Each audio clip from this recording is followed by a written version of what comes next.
Like and follow if you love horror. He doesn't travel around the lake, he travels through it. Ronnie felt that should have been blatantly obvious to everyone. He doesn't need to breathe, he doesn't need to eat, he doesn't defecate. He could camp at the bottom of the lake for a year easy.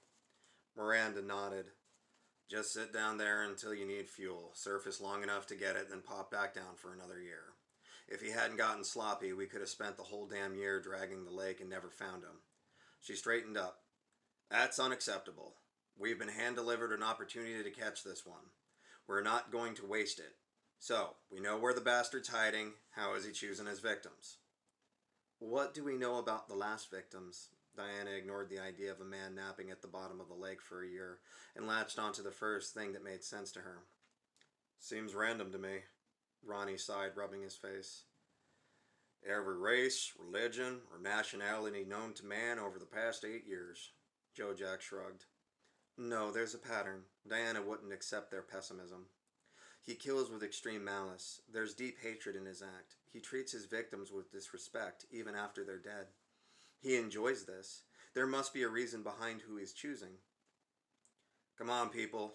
Don't sit there with your thumbs. He chooses them. Come on, people. Don't sit there on your thumbs. How is he choosing them? Miranda crossed her arms and scanned the faces in the room. Is there a commonality to the places where he chooses to kill them? Diana asked. Nothing I could tell. First place we picked up on him was a frat row.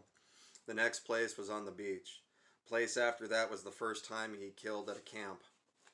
But then he went right back to suburbia, where he murdered a whole bunch of gangbangers in their drug den.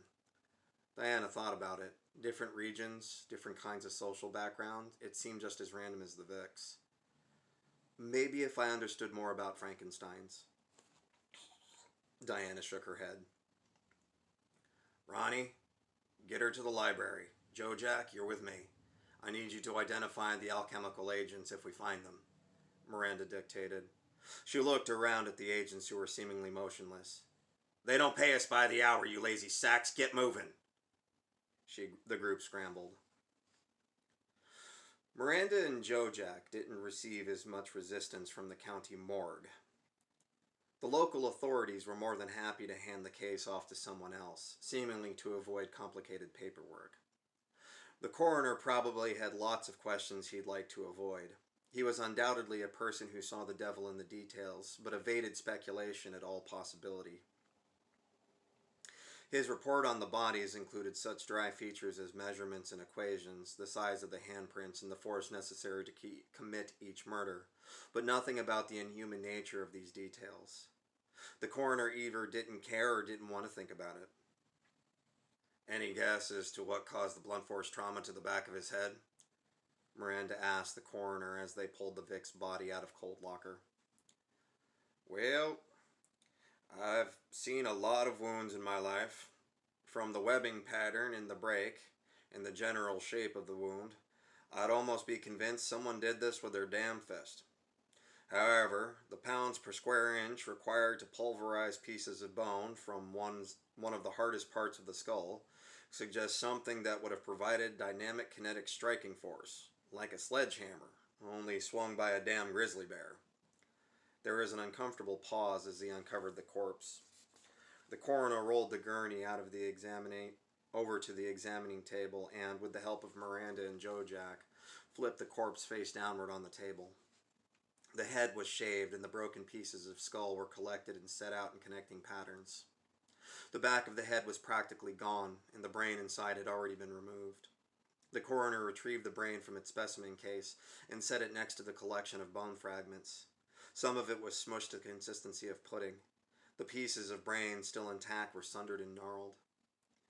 Well, I'll leave you to it. If you need anything, I'm upstairs just past records, the coroner said on his way out. Thank you, Miranda said dismissively in parting. As soon as he was gone, she turned to Joe Jack. Get to work. Yes, sir? This time Joe Jack didn't even notice the faux pas and jumped right into things. Miranda rolled her eyes a bit and growled. And be careful. They have our assurance you're a professional. I am a professional, Joe Jack contested, clearly annoyed. Oh, sure, I don't know much about procedure or book learning, but I come from generations of family tradition, tried and true. He grabbed the scalpel and wielded it like a hunting knife. Slowly and methodically, he scraped some flakes off a couple bone shards, then raised them to his lips and tasted them. Mm-hmm, he nodded, swishing the substance around in his mouth. Miranda's head fell into the palms of her hands. Yup, definitely something here. Joe Jack scraped off a couple more bone flakes and dropped them into a glass vial full of clear liquid. Clear liquid? Clear liquid. The flakes produced a dull green glow. Yes, indeed, he said, and then retrieved a piece of vellum from his fanny pack and poured the bits of liquid over it. As a few drops fell on the vellum, they left a purple stain. The purple dye then separated into different colors. Brain, embalming fluid, electric eel, true alcohol, stibium, and apparently Appalachian psilocybin. Joe Jack nodded.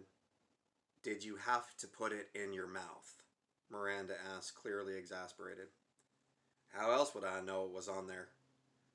Couldn't you just skip to putting it in the vial? Miranda's question was met by a blank look from Joe Jack. Never mind, she said. Well, according to Jira, I can feed the general alchemical reagents and measurements into Inquisitor, and he can make a spell to track our UP. Joe Jack began thumbing the information into the application, biting his tongue and squinting with one eye to help him focus. While Joe Jack did this, Miranda pulled out her cell and called Diana Saferstein. She placed the call on speaker so Joe Jack could hear her. We found traces of the chemical. How are things at the home front? Exhausting. I began with simple parapsychology, but I failed to find any solid scientific process behind their methods. This is all pure speculation. None of it has consistent findings. It all seems pure assumption based on loose observation. No one could see it over the phone, but Diana's head dropped to her desk and made an audible thud. Then design a procedure and begin testing it. Miranda was unforgiving as usual. There was a brief pause before Diana spoke again. Yes, ma'am. Did your analysis of the body turn up any commonalities between each victim? I'm afraid not. However, we know what chemical is made of. Great call on the blunt force trauma to the skull. It looks like the bad guy used his fist. Now we can trace him. We just need to get ahead of him and try and figure out how he's choosing his victims. I want you to grab Ronnie and meet us back at the cabin. Now that we can trace this stuff, maybe it'll lead us to something we missed. Understood, Diana said. ETA 2 hours. Excuse me. By the time Diana and Ronnie made it to the campground, Miranda and Joe Jack had already been there for a long time. Miranda was wandering around with a laser pointer, highlighting things for Joe Jack to point his phone at. Diana and Ronnie quickly joined them. So far, nuts up, Joe Jack shrugged. Doesn't sweat, doesn't excrete, doesn't spit, no tear ducts. Miranda added. Nothing that would leave behind traces of the chemical for us to track.